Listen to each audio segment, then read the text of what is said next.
Hello, BookTube. I went out earlier today, much earlier today, a bright, sunny, humid day. Weird kind of weather. We had unsettled weather come through last night. Heavy rain for about a minute. The rumble of thunder in the distance. The storm never actually passed near Hyde Cottage, but you could definitely tell that there were boomers out there. But it didn't do anything to the weather. It didn't make anything less humid. It didn't make anything less warm. And today was another example of that, and so is tomorrow going to be. But it looks to me like June is going to go out as mild as it came in. After tomorrow, the temperatures are going to go back down into very unseasonably cold weather and stay there for the rest of the month. But I went out early this morning. I had a couple of errands that I had to do. They were just piling up, and I didn't want to put them off anymore, so I went out. And you'll never guess what happened. I accumulated a pile of books that I want to show you. A pile of books that I got was oh my God, there's so many of them. There were only a couple of hardcovers, but these were further test of the new shoulder bag. The shoulder bag that I Frankenstein that is coming along marvelously. A lot of you have asked for a follow-up video about that bag because you're nuts. But I don't know what I would do in that video.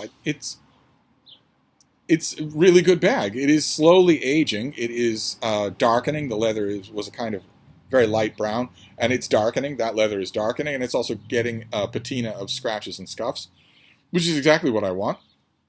The one thing I didn't like about that bag while I was Frankensteining it was the pristine sort of coffee-colored brown look of it, and it's losing that rapidly, but it can fit anything, and it is very comfortable. I'm totally happy with it. So, I filled that bag with these books and lugged them back here, and now I want to show them to you. The first one is a mass-market science fiction novel that I read when it first came out because I liked the author, and I didn't think anything of it. I didn't think one thing of it or another. It wasn't bad, but I didn't want to keep it. And then just the other day, I saw it at the Brattle Bookshop, inside in their science fiction section for, I think, $4. And I thought, that might bring back memories, but I know it's the kind of reading where I know where the book stands. I know that it's not good. Not good enough. It's not a question, as in so many cases, in fact, a couple of cases in this pile, where I know I'm going to get more out of it. I'm not going to get more out of it. It's by John Varley. And this is his book, Mammoth. With a mammoth on the cover there. And the plot description is what drew me in when this came out in the early 2000s. Is that right? 2005. And John Varley, a long time ago, 40 years ago, wrote a trilogy of books. Titan and Wizard were two of them. They were terrific. Absolutely terrific. I wish I could find them. They were mass-market paperbacks. I haven't seen them used in forever. But they were terrific. I've been reading his stuff based mainly on the momentum of that trilogy. I wonder if this will tell me what the other book in the trilogy is. I'm not remembering. Demon. So it's Titan, Wizard, Demon. Mainly on the momentum of that trilogy. I've been reading this author and not really liking much of what I encounter. This thing I read when it came out. Not content with investing his fortune and watching it grow, multi-billionaire Howard Christian buys rare cars that he actually drives, acquires collectible toys that he actually plays with, and builds buildings that defy the imagination. But now his restless mind has turned to a new obsession, cloning a mammoth. In a barren province of Canada, is there any other kind? A mammoth hunter financed by Christian has made the discovery of a lifetime, an intact frozen woolly mammoth. But what he finds during the painstaking process of excavating the huge creature baffles the mind. Huddled next to the mammoth is the mummified body of a Stone Age man around 12,000 years old, and he is wearing a wristwatch. And naturally, that made me think of, Time Frame by Michael Crichton.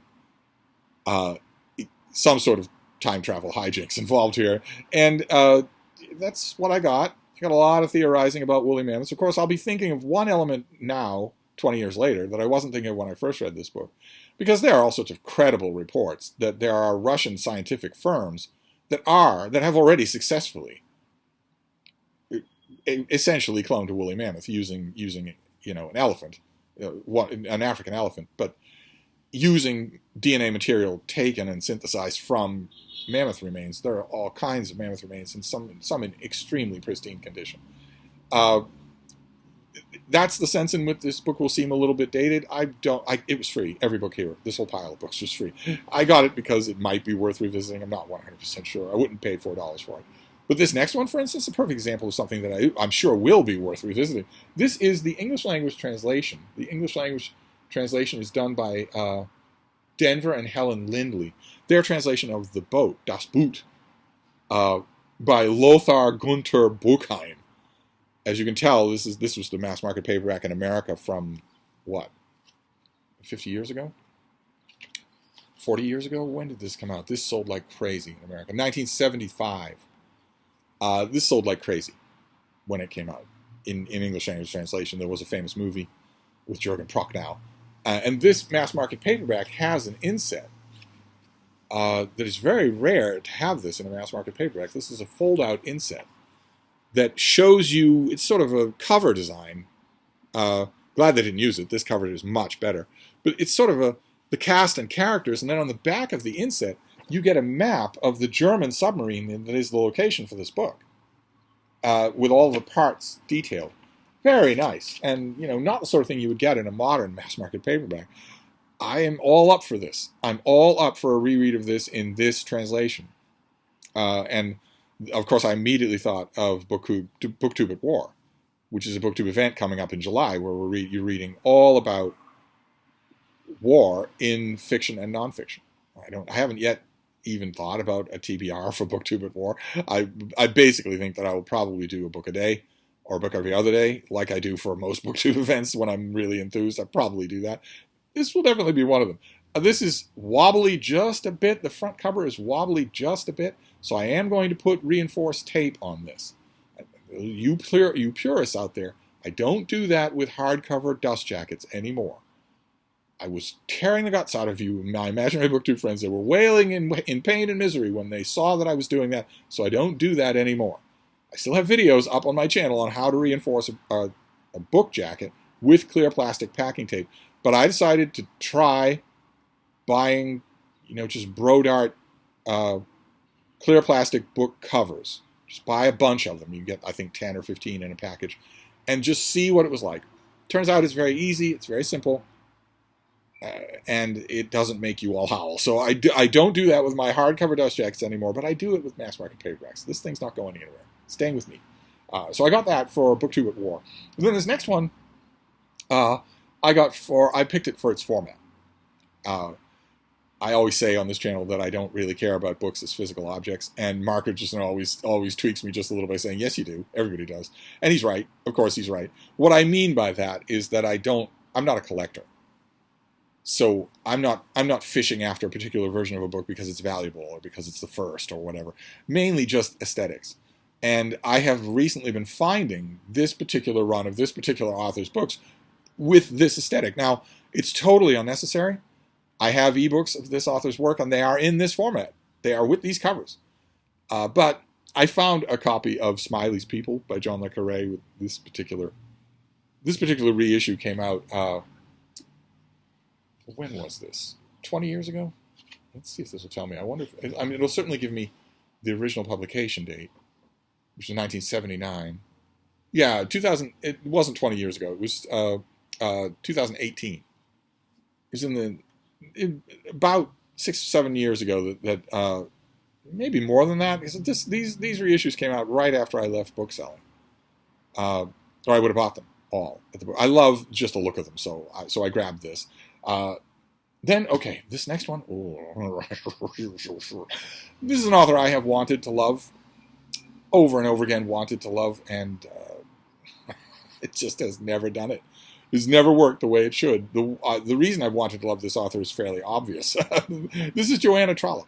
Are any of you out there Joanna Trollope fans? Maybe you can give me a hint of how I can do this to like her. I really want to like this author. And I do, but I never do more than like her. I never love anything by her. I found what is probably her most well-known book, The Rector's Wife. I think this is a UK trade paperback. This blurb on the cover, though, is hallucinatorily wrong. It's Victoria Glendinning, the great biographer. Her quote is, "I would have killed anyone who wrested this novel from my hands. It's compulsive reading." Oh, absolutely not. I've read, I think, everything by Joanna Trollope. And most of the time, I get to page 150 of one of her books, and I'd pay someone to rip it out of my hands. And just, I have read this twice. I think I read it when it first came out. Yes? Yeah, I read it when it first came out, and then I read it in another edition later on. This was a success for this author. This thing was reprinted many times. About a vicar's wife. It's a very Trollopian subject, just like her ancestor did, but I'm going to give it another try. I'm going to give her another try. I'm going to keep trying. Maybe there's something I'm missing. I felt the exact same way about Angela Thirkle for a long time, and then suddenly the penny dropped, and I couldn't get enough of Angela Thirkle, so we will see. Then this next one is another UK trade paperback. I think I've read this in the American version. The American version was ugly, and this thing isn't. This thing is much nicer. This is by Hugh Thomas, and it is Rivers of Gold, The Rise of the Spanish Empire. In a big, fat UK trade paperback. How I envy the UK, its trade paperbacks. Reading this book in this format will probably kill it for me.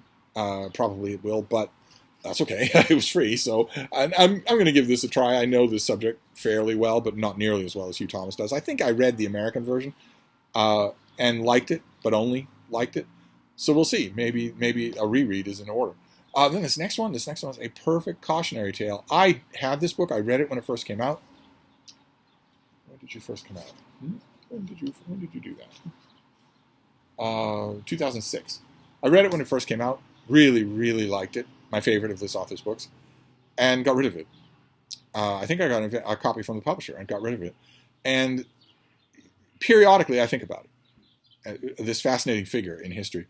And just the other day, maybe 2 weeks ago, I thought, you know what you ought to do? You ought to go on eBay and just buy a copy of this book. Lunacy. Absolute lunacy.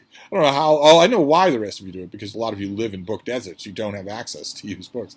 But I had it, actually set one aside. I found one that I thought looked like I maybe wouldn't be taken to the cleaners. I'm glad I didn't, because this is Edvard Rasinski, and this is his book on his biography of Alexander II. The Last Great Czar is the subtitle here, and Rasinski is an unabashed fan of Alexander II, who did everything right. If you're a czar, he did everything right. And I loved this book. True, I would have liked to find a free hardcover, but this will do just fine. I don't think I even have an ebook of this. So although I did notice, one reason why I didn't make that Kindle, that eBay purchase right away is because I happened to notice that this is free on Kindle Unlimited. Their sort of book library program is very much worth it if you're an avid ebook reader. This is free on that program. You can read it. You just can't keep it. It's not yours.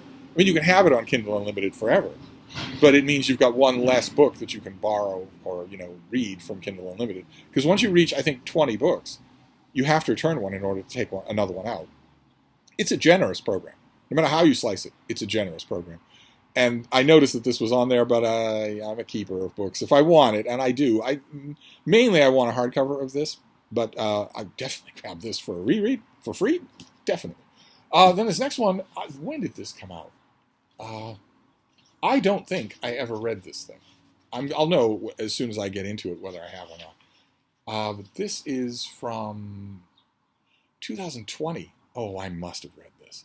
Well, I found a paperback copy, a big Penguin paperback copy. Did you hear that? That sounded like the Acela, that accelerated train that goes on to a tiny part of the Eastern Seacoast. This is David Reynolds' biography of Abraham Lincoln called Abe. Big fat thing that I found in a nice floppy trade paperback. I don't think I could have missed this. I might just be drawing a blank on it. But it's an ongoing quest of mine to read good Lincoln books. 50 Lincoln books come out a year, and most years, all 50 are garbage. He's such an easy person to write about. You can immediately, whether you're Joe Scarborough or Brian Kilmeade, you can write a book about Abraham Lincoln. It takes about 15 minutes to do. And you're never going to be writing about Lincoln. You're going to be writing about all the things you think about yourself that you think are embodied in Abraham Lincoln. I swear, if I have to hear Joe Scarborough say one more time, "I'm just a simple country lawyer," when anyone on the show, including Mika Brzezinski, would be fired if they legitimately called him that. People use Lincoln, in other words, as a stalking horse for all of their own self-conceptions and prejudices and whatnot, but biographers, they usually fall into that trap. I'm going to try this and see if, the more I think about it, the more I think I had to have read it, and I'm just drawing a blank on it. Maybe I never saw it in this format. Then this next one is also a biography. I got a bunch of biographies this time around. This one is it doesn't say Pimlico, but it is a Pimlico. It's a UK trade paperback of James Lord's biography of Alberto Giacometti, who's a fraud. He's a completely talentless sculptor on the level of a Calder. His sculptures will be familiar to you. This thing will be familiar to you. It takes no talent to do that. That doesn't preclude a biography. That doesn't preclude somebody from writing. I'm sure this will be a worshipful biography that says he's the greatest sculptor since Michelangelo. I've read that claim about this fraud many, many times. I have the same thing to say about him that I say about art at all times. If you look at it and you think my kid could do that, it's not art. You aren't wrong. I don't care what art snobs or the cognoscenti say about that. They are doing that only to perpetuate an unbelievable bunkum scam that they are perpetrating on the public. But it can still be. I mean, I read what's his name, Jed Pearl's 2-volume biography of Calder. That was great. It was absolutely great. I think one of those volumes, or maybe both of them, made my year-end list of the best biographies of the year, even though Jed Pearl was on and on throughout all of those books about what a surreal genius this guy was. You read a 5-paragraph long description of what a surreal genius he was, and then you take a look at one of the pictures of one of his work, and you experience cognitive dissonance. And cognitive dissonance usually happens when you are being gaslit, and that's what was happening. Jed Pearl is simply lying about Calder's art, or he believes it, but he's completely, obviously, self-evidently wrong. Same thing is true with Giacometti, but I've never read a biography of him. I don't know anything about his life. So if I remember correctly, just from other biographies, he intersected quite a bit with the literary world. So that might be of interest, but for free, I wasn't going to pass it up. Same thing with this next one. I've read this next one many, many times. I grabbed it. It's an ex-library copy. It's a double. It's Elizabeth Longford's biography of Queen Victoria, which I loved so much. See, it's an ex-library copy, so it has this thing on it, which an alcohol pad will take that off. And I would ordinarily resist using an alcohol pad to take that off, but this has been stuck onto the plastic covering, so the alcohol pad won't hurt the dust jacket of the book. And I love this book. I'm a big fan of Elizabeth Longford. I'm a big fan of her entire family, her husband, her daughter, her granddaughter, her great-granddaughter. This is a terrific Queen Victoria biography, so good that I am willing to forgive it the groan-worthy pun in the subtitle. It's just wonderfully rich and atmospheric. Elizabeth Longford, I just love her. As a popular biographer, popular historian, I absolutely love her. I have a copy of this, but this was free, and it was just sitting there, and it was going to be destroyed. I was the last stop for any of these things. So I figure, maybe Micah Cummins is fascinated by Queen Victoria. Maybe he doesn't have this, or maybe his is in worse condition, or maybe he only has an ebook. I'll have to check and see if it's in better condition than the one I have. I figure better to inject it into my bookish ecosystem than to just let it be destroyed. Even if I'm not the home for it, I can find a home for it. So I grabbed it. Might be worth a reread. And then the last one is, I mentioned just the other day, because I keep bringing in piles and piles of books. Just the other day I was at the Brattle. Was it yesterday? And I got an anthology volume, an omnibus volume, where you've got a number of different works by the same author in one volume. It was Charlie Chan yesterday, and I said that I'm a big fan of these volumes. And I found one today that perfectly coincides with a BookTube event, June on the Range. It doesn't look like, it's not Avenel, and it doesn't look like the one that I got for Charlie Chan, but it's by a writing team that I have almost never read them. This is Brock and Bodie Thome, and this is A Land Without Law, Saga of the Sierras, and it collects 3 Western novels, Canons of the Comstock, The Year of the Grizzly, and Shooting Star. And there he is. There is a ginger, a very rare breed on their own. She's examining him. she's estimating the yield of his back 40, but he is concentrating on maybe the grizzly or banditos of some kind or other. But this is 3 novels by these two. I don't think I've ever read them unless, did Brock and Bodie Thome write religious fiction? Some sort of Steve Hall. I'm asking you all the questions. Did these two write religious fiction? I don't know if they did or not. I don't know if this book is going to tell me. These omnibus volumes very seldom have any good critical info. Now this just jumps right into to the books. I could swear I read his religious fiction by someone with that last name. But I'm vague on the details, so I don't know. And these are Westerns by any stretch of the imagination. These are Westerns. So I am going to read Year of the Grizzly for June on the Range. I don't know if I'll do it tonight, but I'm going to at least get one of the three novels in this book under my belt for June on the Range. I mean, surely that's what the gods intended, right? If I'm finding an omnibus of 3 Western novels during a BookTube event designed to celebrate Western novels. So I'm going to give it a try and see if these two have anything to do, can do anything for me. So that was just a totally random, unnecessary, extra book haul. We have A Land Without Law by the Thomes. We have Queen Victoria, Born to Succeed by Elizabeth Longford. We have a biography of Giacometti. Big thing that I've never read, would never have thought to get this. I wouldn't have paid $1 for this. But free, I'll definitely take it. I have a big biography of Abraham Lincoln that is going to be the first thing I research when I'm done with this video to find out what my history is with this book. Did I ignore it? Did I miss it somehow? We have, let's see, a biography of Alexander II, who freed the serfs. Definitely want to read this. Not sure that this is a keeper of a copy. This might be a placeholder for a hardcover or an ebook. We have Rivers of Gold, about the rise of the Spanish Empire. What else do we have here? Joanna Trollope, The Rector's Wife. Give this author one more try. We have Smileys People. But you want to go up there? Your fans can see you? Oh, by John Le Carré. This will add to a little pile of this particular paperback design that I have. I think I have 5 of them now. And then the mass market paperbacks. The Boat, in an English language translation. I'll put a little ink black in there, that little scuff there, because that really does ruin the aesthetic of the cover. And Mammoth by John Varley. I would much rather that this had been a box set of the trade paperbacks of that Demon Wizard, trilogy of his, or a box set of the mass market paperback. But I never see those books used anymore, never. So I'll take this, and I'll read it again, all about woolly mammoths. So there you go. No excuse for this mail haul. I don't know what to call it. Just I was out and about. I accumulated books, and I came home, and I talked about them with my imaginary BookTube friends. Such is the rhythm of life. So I'll wrap this up for now, but I'll be back. Thank you, BookTube.